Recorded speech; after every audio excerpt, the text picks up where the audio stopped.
and this is about the Indian economy. As per an EY report, India may become, in fact, the world's second largest economy in purchasing power parity, PPP terms, by 2038. Now, this is as per a report by EY, and this assertion by EY is actually based on IMF projections about India's growth outlook.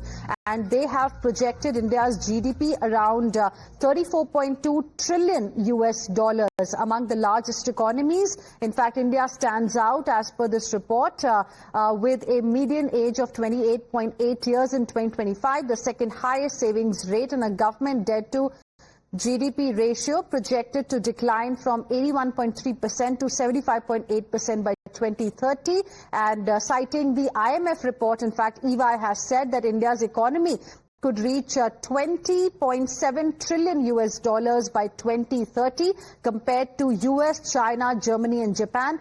India, it says, is uniquely placed. So that's the latest update that we have for you. We have my colleague Srinjoy Chaudhary joining us on the broadcast. We also have with us Pathikrit Pain, who is a geopolitical analyst. Good morning to both of you, gentlemen. Mr. Pathikrit Pain, now, this report coming in at a time when you had Mr. Trump calling India a dead economy, and this is actually based on projections that have come from IMF. Your first reaction? No, I'm not surprised, because whatever President Trump says, even the Wall Street is extremely, hawkish about India's growth story. India is already the third largest economy of the world in terms of purchasing power parity, and even in terms of nominal GDP, it is expected to become a $5 trillion economy by 2027, and by 2035 a $10 trillion economy. The problem with the Americans is that they feel that they can't afford another China. Because India's growth is inevitable. For even if you look at the American companies, where would they have their revenue projections from for the next 10 years coming from? It will be invariably the Indian market, given the huge middle class, given the huge aspirational population that you have today here. So Fitch has mentioned that India's growth will be something around 6.5%. Some of the top rating agencies have upgraded India's rating from BBB minus to BBB, which is a very, very important step towards actually mentioning that India is a very stable economy in terms of being resilient, in terms of developing the supply chain, in terms of having that push towards Atmanirbharta. So I am not surprised that IMF has mentioned it. In fact, we must remember, during the peak of the COVID time, when most of the economies of the world were having a lot of challenges, barely after the COVID phase got over, we emerged as the fifth largest economy, and it was the same IMF which has mentioned that India was the bright spot in an otherwise dark horizon. So when you keep aside politics being played from White House, so far as the rating agencies are concerned, so far as the multilateral lending agencies are concerned, so far as Wall Street is concerned, they are extremely bullish and hawkish about India's growth projections. And I'm sure even White House would realize that it helps to have a symbiotic relationship. India is not against United States. So whatever is being done right now, even then, our impact will be somewhere around 1% of the GDP. India has enough capacity to absorb that, and it will make us far more resilient as an economy, as it happened after the 1998 nuclear test, when the sanctions were imposed by the same United States on us. But it did not, stop us from growing. We withered all the challenges and eventually became a far better economy. During the Y2K challenge, it was Americans who needed India and not somebody else. Back to you. Right. Mr. Payan, request you to stay on with us. Let me go back to my colleague Srinjoy also, who continues to be live with us right now. Srinjoy, now this also, in a way, is a reflection of Modi-Nomics, isn't it? Because if you look at the statements that have been coming in from Prime Minister Narendra Modi ever since this sword of Trump tariff came around our neck, the statements have always seemed to suggest that, okay, fine, there is a threat in terms of Trump tariff, but we don't need to panic. We need to look at what we have. We need to perhaps look at our own capabilities, and this is the time to, take that plunge that the country has been waiting for. Atmanirbharta. It is the time to become self-reliant.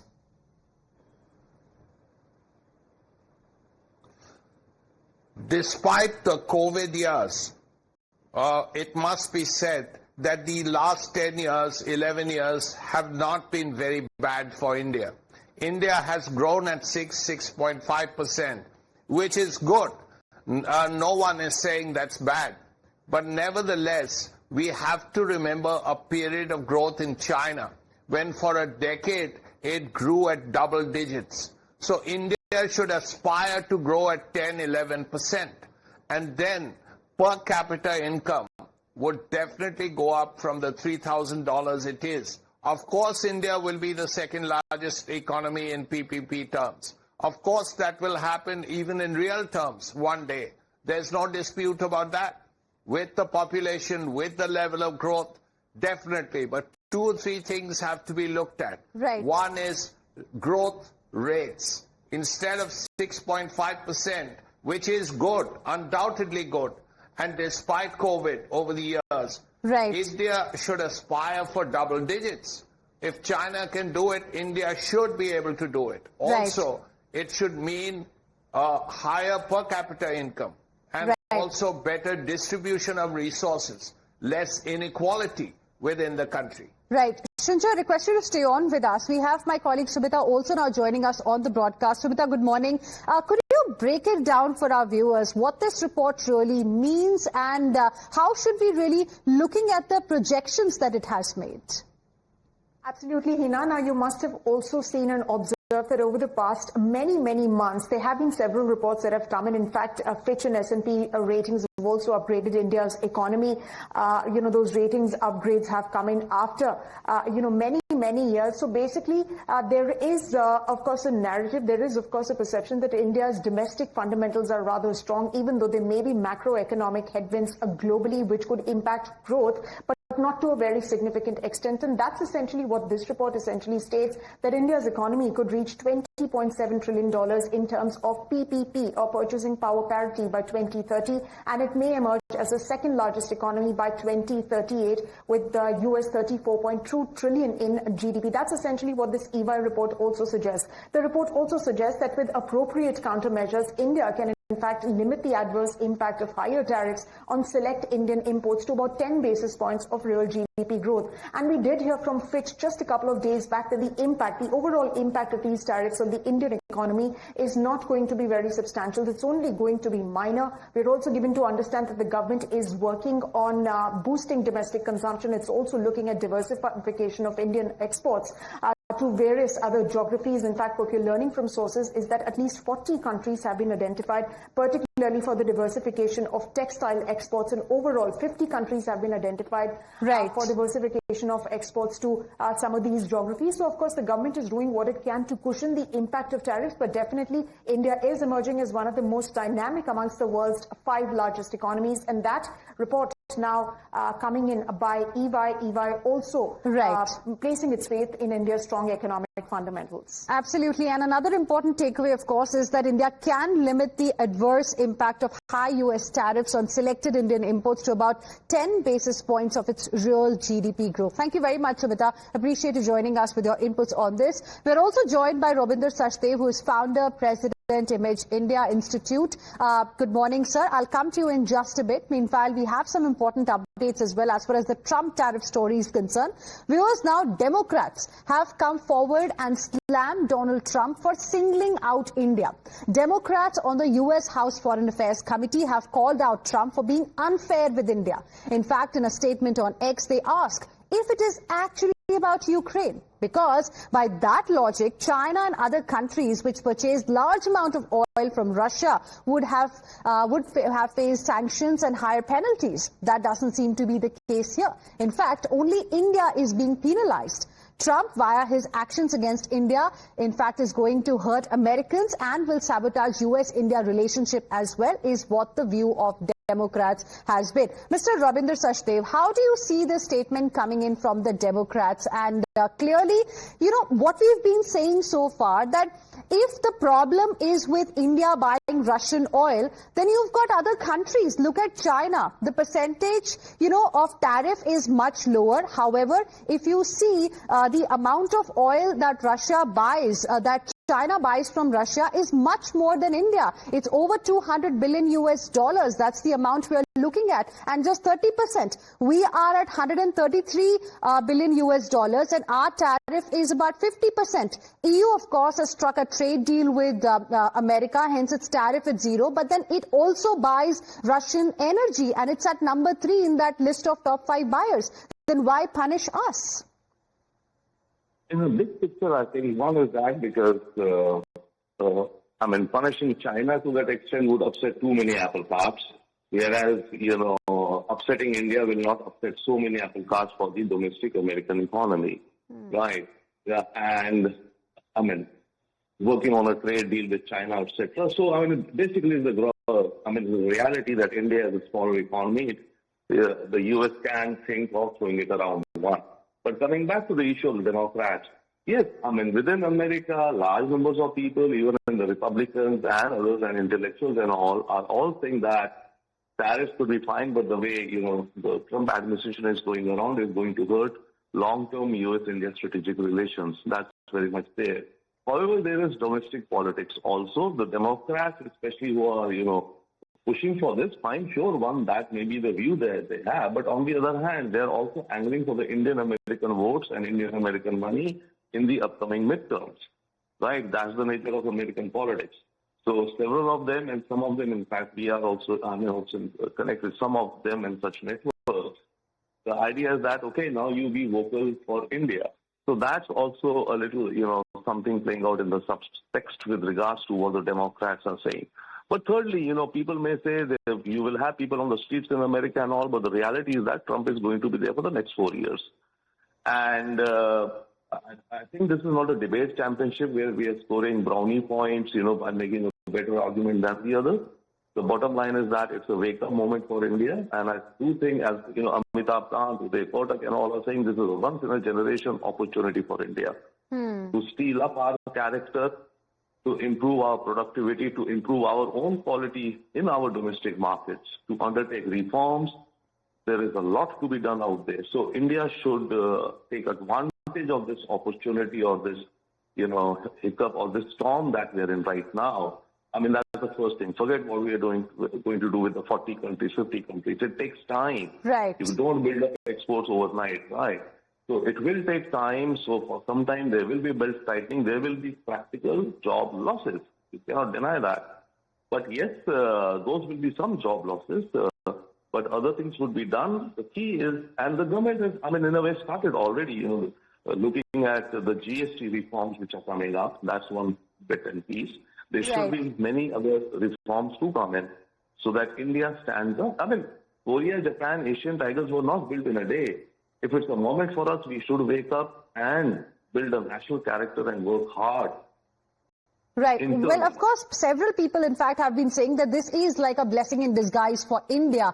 But it's also important to call out, Trump when he's being unfair with India. Now, coming back to the point that the Democrats have made, is it about Ukraine really? Is it about fueling Russia-Ukraine war by buying Russian oil only? Then by that logic, like I said, China should have been at number 1 in White House's list of Trump tariff. Instead, it is a tie between India and Brazil at 50%. That's the highest tariff rate that we have right now, by Trump administration that has been imposed. India, however, is the second largest buyer. Now, if you see the gap in oil imports between China and India, there is a huge gap out there. China has 30% tariff, while India has been punished with 50% tariff. The question many are asking today is, why is China being spared and India being punished if it is just about fueling the Russia-Ukraine war?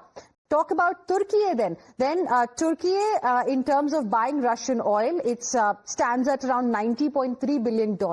It is at number 3 in the list of top 5 buyers. And if you look at the tariff, Trump tariff there for Turkey, it's just 15%, much lower. EU is at 0 thanks to the trade deal, but its Russian oil imports are to the tune of $70.4 billion.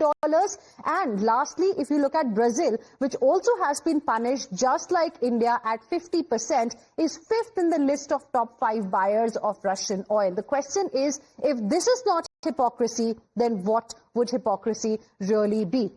On the other hand, 2 aides and 2 different stands. Let's tell you what is unfolding in the Trump's camp as well. The White House trade advisor, Peter Navarro, has ignited a firestorm by labeling the Ukraine conflict as Modi's war. Navarro has said India is helping fund Russia's invasion by buying discounted oil, adding that tariffs could be rolled back if New Delhi halts its purchases. He warned that American workers and taxpayers are paying the price, insisting the road to peace runs through New Delhi. And then you have the Treasury Secretary of the United States of America, Scott Bessent, who spoke about the bilateral ties, saying they were complicated, but expressed confidence that the two countries would come together at the end of the day. So, two aides of Donald Trump and two different views emerging from there. Mr. Pathikrit Payan, the question really is, who will Trump listen to?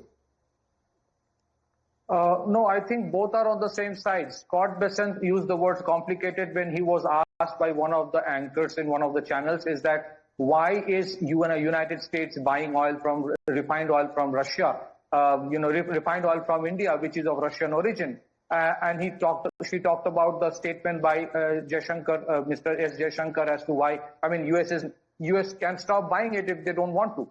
So then he said, no, it's complicated because he knows the compulsion of United States to keep on buying the refined oil from India, which is of Russian origin. So there is a hypocrisy in Scott Bessent's statement also. He tried to mock the Indian rupee, saying that, it has got devalued by 20%, not realizing a devaluation of the Indian rupee actually discounts the tariff impact. Number two, if you look at Peter Navarro's statement, I don't know who writes the script for these people. Thank God he has not yet mentioned that it is India and Prime Minister Modi who invaded Ukraine, because they have already started saying it is India's war. If they are genuinely interested, if they think that it is a Russian crude which is responsible for this conflict, they could have easily put sanctions on Russian oil. They have not imposed any sanction on Russian oil. They will not impose sanction on Russian oil, knowing the cataclysmic impact that it would have on the global crude oil price, which may shoot up to $200 a barrel.